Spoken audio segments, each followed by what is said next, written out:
स्वागत है आपका और आप देख रहे हैं अपना यूट्यूब चैनल रीमेक इट बात।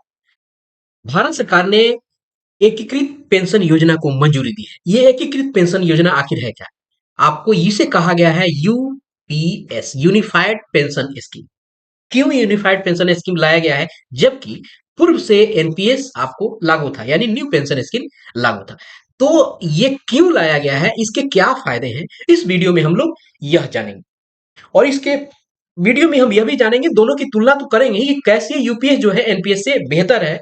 और हम यह भी जानेंगे कि यूपीएस के मेन फीचर्स क्या है, कैसे लाभ होगा और किस तरीके से आपको कैलकुलेट होगा पेंशन। जो भी शिक्षक हो, कर्मचारी हो, उनका पेंशन कैसे कैलकुलेट होगा। अभी यह केंद्र सरकार ने अपने कर्मचारियों के लिए लागू किया है। क्रमशः यह होगा क्या, जैसी परंपरा ही होती है कि राज्य सरकार भी इसको एडॉप्ट करता है और अपने कर्मचारियों का इसका बेनिफिट देता है। तो पहले यह जानते हैं कि जो केंद्र सरकार के कैबिनेट ने जो एकीकृत पेंशन योजना यानी यूपीएस को मंजूरी दी है, उसके फीचर क्या है।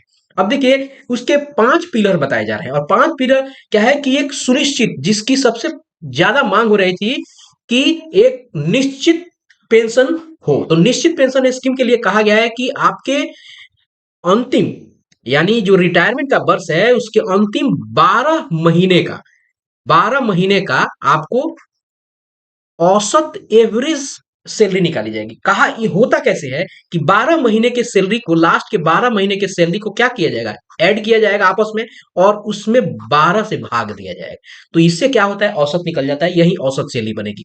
अब जो औसत सैलरी बनेगी, यानी एक महीने की जो सैलरी आएगी, जब 12 से भाग देने के बाद जो सैलरी बनेगी, उसी का 50% जो सैलरी बन के आएगी एक महीने की, उसका आधा आपको क्या बनेगा, मूल वेतन यानी मूल पेंशन उस एक महीने का बनेगा। और उसके साथ वो जुड़ेगा क्या, आपका जो भी डीएनएस अलाउंसेज है, इस तरीके से कैलकुलेट हो जाएगा। तो एक मुश्त नहीं, एक आपको सुनिश्चित पेंशन बन जाएगा। ये कहानी है आपको, लेकिन इसमें एक कंडीशन लगाया गया है। जो 50% कैसे बनेगा आपको, यहाँ जो 50% की बात है, इस 50% को मैंने कहा है, यहाँ है कि यदि आपका न्यूनतम जो सेवा है 25 वर्ष है। बहुत सारे लोग कह रहे हैं कि उनको क्यों नहीं दिया गया, उनको क्यों 50% दिया गया, जो कम करने वाले होंगे उनको क्यों नहीं दिया जाएगा। तो साहब, जो जितनी सेवा करेगा, सच्चाई यही है। मैं सरकार का पक्ष नहीं ले रहा हूं, मैं भी एक कर्मचारी हूं, लेकिन जो जितनी सेवा लेगा उसको लाभ तो उतना मिलेगा ना। तो आप जितना सेवा कीजिएगा, आपको लाभ भी इसी के प्रोपोर्शन में कैलकुलेट होगा। ऐसा नहीं है कि आगे जो मैं बताऊंगा, तो आपका 50% से जितना सेवा कीजिएगा, जितने वर्ष की सेवा कीजिएगा, उसी के आधार पे आपका भी पेंशन कैलकुलेट होगा। उसका कैलकुलेशन के मैं बाद हमने उसको देखते हैं, बाद में उसकी चर्चा भी करेंगे। आइए देखते हैं। ये तो हो गया कि 25 वर्ष की सेवा अगर आपने कर ली है, तो आपके अंतिम वर्ष के आपको पूरे जो वर्ष का होगा 12 महीने का, उसका औसत निकाला जाएगा। और औसत के साथ डीए मिलेगा 50%, जो एक महीने का होगा वेतन, उसका 50% और प्लस डीए मिलेगा। अब ये कहानी हुई। दूसरी है कि सुनिश्चित पारिवारिक पेंशन, कर्मचारी की मृत्यु के ठीक पहले उसकी पेंशन का 60%। मान लीजिए कोई कर्मचारी का देहांत हो जाता है, तो उसको जो अंतिम लास्ट जो पेंशन मिला है, उसका 60% आपको मिलेगा। मान लीजिए किसी को 50,000 मिल रहा है, तो उसके परिवार को कितना मिलना शुरू हो जाएगा, उसके परिवार को आपको 30,000 मिलेगा। और उसके अलावा प्लस डीए मिलता है। ध्यान रखिएगा ये चीजें को। ये कहानी है। अब देखिए, उसके बाद है दूसरा क्या है कि सुनिश्चित न्यूनतम पेंशन की बात की। यहां तो मैक्सिमम पेंशन की बात हो गई, यहां न्यूनतम पेंशन की बात है। न्यूनतम पेंशन 10 वर्ष की सेवा के बाद सेवानिवृत्ति पर 10,000 प्रति माह है। अब अगर 10 वर्ष कोई भी कर्मचारी कंप्लीट कर लेता है, तो वो इंटाइटल हो जाता है यूपीएस के लिए, और ये यूपीएस उनको देगा 10 वर्ष पूर्ण होते ही 10,000। ठीक है। अब बात आती है कि जिसका 11 वर्ष हो गया, जिसका 12 वर्ष हो गया, जिसका 13 वर्ष हो गया, यानी 25 तक हो जाएगा। 25 के बाद वाला तो स्थिति बन जाएगी 50% में। तो इसका एक प्रोपोर्शनेट औसत व्यवस्था में ये बनती रहेगी। वो कैलकुलेट होगा, मैं कैलकुलेशन बाद में बताऊंगा इस चीज को आपको। पहले हम यहाँ दोनों की तुलना करते हैं। उसके बाद है महंगाई सूचकांक, यानी जैसे जैसे सुनिश्चित पेंशन पर जो भी, या पारिवारिक पेंशन पे जो भी आपका, या न्यूनतम पेंशन पे जो भी आपका डीएनएस अलाउंस है, जैसे जैसे वो इंक्रीज होगा, उसी के आधार पर वहां वो जुड़ता जाएगा। वो महंगाई सूचकांक यानी डीए, वो अकॉर्डिंगली जैसे आपका वेतन में जुड़ता है, वो जुड़ता जाएगा। और सबसे बड़ी बात यहाँ निकल के आई है, ये है ग्रेच्युटी की। और ग्रेच्युटी आपको कैसे मिलेगा, तो ग्रेच्युटी की बात यहाँ कही गई है। इस सबको पढ़ने के बाद आपको समझ में आएगा। वो समझिए, आपको हर 6 महीने का 1/10 प्लस डी, अगर इसको ढंग से देखा जाए, तो हर 6 महीने पर वेतन का 1/10, ये 6 महीने पर वेतन का जो भी आपका वेतन बनेगा उसका 1/10, अगर इसको कैलकुलेट किया जाए तो 5 वर्ष पर, पहले भी ग्रेचुटी की व्यवस्था यही थी, 5 वर्ष पर 1 महीने का वेतन आपको ग्रेचुटी में जाता है।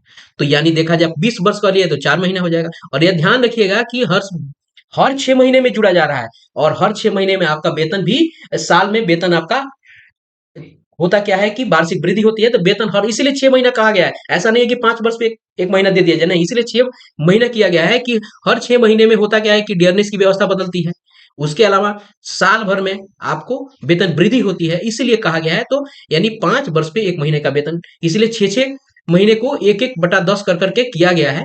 और और सामान्य देखा जाए तो 5 वर्ष में 1 महीने का वेतन, यानी आप जितना साल कीजिएगा वैसे ही वो 5 से वाली हिसाब बनता जाएगा। 20 साल कीजिएगा तो 4 महीने, ऐसे ही कैलकुलेट ग्रेचुटी की होगी। यही ये कहा गया है कि 1/10वां हिस्सा। अब आते देखते हैं कि एनपीएस और यूपीएस में तुलना क्या है। आइए इसको तुलना वर्सेस यूपीएस। आइए पहले देखते हैं कि एनपीएस की मुख्य बातें। अगर एनपीएस की मुख्य बातों पे हम ध्यान देते हैं तो क्या है कि कर्मचारी की बेसिक सैलरी और डीए का इसमें आपको 10% कटता है। यूपीएस में भी वही व्यवस्था है, लेकिन बड़ी नहीं है। एनपीएस शेयर बाजार पर आधारित है, ये शेयर बाजार पर आधारित है, यानी इसमें जोखिम है, उतार चढ़ाव संभव है, इसमें टैक्स भी देना होता है। इसमें 6 महीने बाद मिलने वाला महंगाई भत्ता का प्रावधान नहीं है। रिटायरमेंट के बाद निश्चित पेंशन की गारंटी नहीं होती है, निश्चित पेंशन आपको नहीं मिलेगा, इसमें आपको उतार चढ़ाव है। यह इन्यूटी पर निर्भर करता है, ये चूंकि मार्केट पे है, चूंकि आपको निवेश किया जाता है शेयर बाजार पे, तो उस पर वो डिपेंड करता है। कर्मचारियों की बेसिक सैलरी का 10% हिस्सा कंट्रीब्यूट करना होता है, और इसमें सरकार 14% देता है। और यूपीएस में देखिएगा सरकार कितनी देती है। इस स्कीम में रिटायरमेंट फंड पर पेंशन पाने के लिए एनपीएस एनपीएस फंड कि कम से कम 40% रकम की एन्युटी लेनी पड़ती है। 40% रकम जो, अगर आप अपने जो भी है एनपीएस फंड में जो आपने जमा किया है छोड़ेंगे, तभी आपका पेंशन कैलकुलेट होगा, अन्यथा की स्थिति में नहीं होगा। आगे है, अकाउंट होल्डर की मृत्यु होने पर एनपीएस में निवेश की रकम का भुगतान नॉमिनी को किया जाता है। अगर नॉमिनी पेंशन लेने का इच्छुक है तो उसके लिए एन्युटी खरीदनी होगी, ऐसा नहीं है कि मिल जाएगा, उसके लिए आपको एन्युटी खरीदनी होगी, तभी आपके नॉमिनी को पेंशन मिल जाएगा। क्लियर है। आगे है, इस स्कीम में प्राइवेट कंपनी में जॉब करने वाला शख्स भी निवेश कर सकता है, इसके फायदे उठा सकता है। ये प्राइवेट वालों के लिए भी है। जो लोग रिस्क लेकर हाई रिटर्न पाना चाहते हैं वे इस स्कीम में निवेश कर सकते हैं। इसमें क्या है, कहा गया है कि इसमें रिस्क है, साथ ही रिटायरमेंट के बाद पेंशन पा सकते हैं। ये कहानी है एनपीएस की, इसमें कई बातें निकल के आई। अब देखते हैं हम लोग कि क्या है यूपीएस की। यूपीएस की बातें हमारे सामने है। अब यहाँ देखिए, सबसे पहला इसमें था कि कर्मचारी की बेसिक सैलरी, अगर हम इस पे ध्यान दें, अगर हम लोग इस पे ध्यान देते हैं, आपको ये एनपीएस पे तो 10% कटता है, तो इसमें भी 10% कर्मचारी का कटता है आपको सैलरी और डीए को मिलाकर। एडिशनल कुछ नहीं देना है आपको यूपीएस में। अब आगे देखते हैं, हर 6 महीने के सेवा के बदले मासिक वेतन, वेतन प्लस डीए का 10वां हिस्सा जुड़कर रिटायरमेंट पर मिलेगा। अभी मैंने कहा था वो आपको ग्रेच्युटी वाली व्यवस्था। क्लियर है, बताया कि 10वां हिस्सा जुड़ के रिटायरमेंट में मिलेगा, और हर 6 महीने पे आपको 10 हिस्सा मिलेगा। आगे इसमें शेयर बाजार पर आधारित नहीं है, कोई जोखिम नहीं है। इसमें क्या था, ये आपको शेयर बाजार पर आधारित है और इसमें जोखिम था। रिटायरमेंट के बाद फिक्स पेंशन मिलेगी, और इसमें निश्चित पेंशन की गारंटी नहीं थी। यह रिटायरमेंट के पहले 12 महीने के औसत मूल वेतन का 50% होगी। हालांकि इसका लाभ मिलेगा उन्हें जिनकी सैलरी आपको सेवा जो है 25 साल की होगी, जो हमने शुरुआत में ही चर्चा की थी, वो बात हमने ध्यान दिया है। अगर कोई शख्स 10 साल नौकरी करके छोड़ता है तो उसे हर महीने 10,000 की पेंशन मिलेगी। यहां कोई क्या व्यवस्था थी, यहां आपको निश्चित पेंशन की कोई गारंटी थी नहीं, यहां निश्चित पेंशन की बात कही गई है। क्लियर है। आगे है, कर्मचारियों को अंशदान करने की जरूरत नहीं है, यानी अंशदान मतलब एडिशनल कुछ नहीं करना है, कोई अतिरिक्त नहीं करना है, अतिरिक्त नहीं करना है। जितना पहले था यानी 10% था, 10% आपको करना है, अतिरिक्त नहीं करना है। और सरकार अपनी तरफ से कर्मचारी को बेसिक सैलरी का 18.5 यानी 18.5% करेगी। और यहाँ कितना करना था? यहाँ 14% ही सरकार कर रही है, और अब सरकार कितना दे रही है? 4.5% एक्स्ट्रा दे रही है। वो आपके लिए नजारा है साहब। उसके अलावा है, कर्मचारी की मृत्यु की स्थिति में परिवार के कर्मचारी को पेंशन 60% हिस्सा मिलेगा। और यहाँ कहानी क्या था? पेंशन लेने का इच्छुक है तो यूनिटी लेनी पड़ेगी, 40% आपको यहाँ छोड़ना पड़ेगा, जो व्यवस्था यहाँ नहीं है।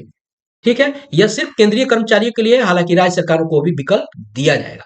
तो ये विकल्प तो अभी जैसे हमने चर्चा की थी, चूंकि ऊपर जब मूल स्ट्रक्चर लागू होता है उसी को फॉलो स्टेट्स करते हैं तो वो करेंगे। तो ये मेन फीचर है जो आपको हमने बताया। और जहां तक बात करी 10 साल की नौकरी की और मिनिमम 10 साल, तो जैसे जैसे आपका की सेवा बढ़ती जाएगी उसका कैलकुलेशन, आपके पेंशन का कैलकुलेशन बढ़ता जाएगा। इसके लिए मैं एक अलग से वीडियो पूरा पूरा पेंशन कैलकुलेशन कैसे होगा उसका मैं बना दूंगा। हमने इस वीडियो में आपको बस एनपीएस वर्सेज यूपीएस की बातों को बताना उचित समझा और इस चीज का हमने तुलना किया। आप अगर तुलना देख लिए होंगे तो ये कहीं ना कहीं आपको यूपीएस आपके लिए लाभकारी दिख रहा होगा। इसमें कोई रिस्क नहीं है, आपको एक निश्चित पेंशन की राशि मिल रही है, सरकार का कंट्रीब्यूशन है, ग्रेच्युटी की लाभ की बात यहाँ है, ये सारी की सारी बातें हैं। तो इस वीडियो में हमने आपको यही बताया, और मुझे लगता है कि आपको बहुत सारी बातों का जो कंफ्यूजन मन में है वो हट गया होगा। यदि आप कर्मचारी हैं तो यूपीएस की तरफ मेरा सुझाव है कि जरूर शिफ्ट करें। तो इस वीडियो में इतना ही, मिलते हैं जल्दी ही नए कंटेंट और नए टॉपिक के साथ। तो अपना ख्याल रखें। जय हिंद।